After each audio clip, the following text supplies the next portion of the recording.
everyone, welcome back to my channel Food Digest.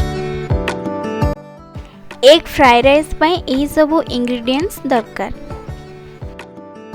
First आम rice को करी नबा और ठंडा हवा पई प्लेट रे काढ़ी रखी नबा। देन कढ़ाई बसाई से 2 टेबलस्पून ऑयल दबा और भुजिया प्रस्तुत करिबा।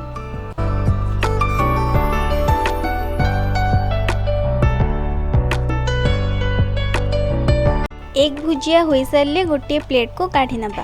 देन पुणी थरे कढ़ाई बसाई से 2 टेबलस्पून ऑयल नबा और से अदा कंचा लंका रसुण को फ्राई करिबा। देन काटी रखी थिबा कोबी को पकाई फ्राई करिबा।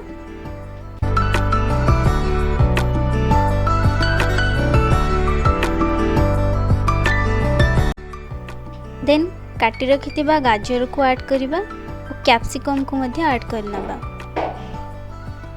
अल्प शैलो फ्राई होई आसिले आमे काटी रखी थिबा पियाज को पकाई फ्राई करिबा। वेजिटेबल्स गुड़िक फ्राई हो आसलानी। एबे आमे सेथिरे 1 टेबलस्पून सोया सॉस और 1 टेबलस्पून विनेगर ऐड करिबा।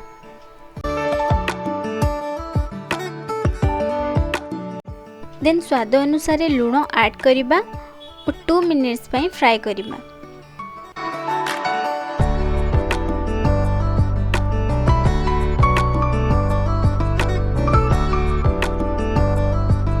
देन आमे आगरो करी रखिथिबा राइस को ऐड करि देबा।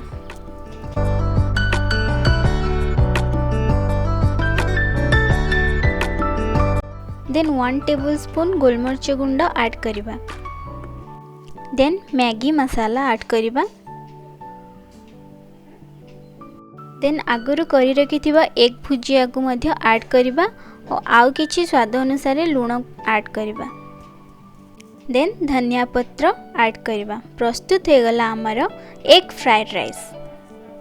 रेसिपीटी आपनको भल लागिले don't forget to like share subscribe and press the bell icon for more notifications. Thank you for watching.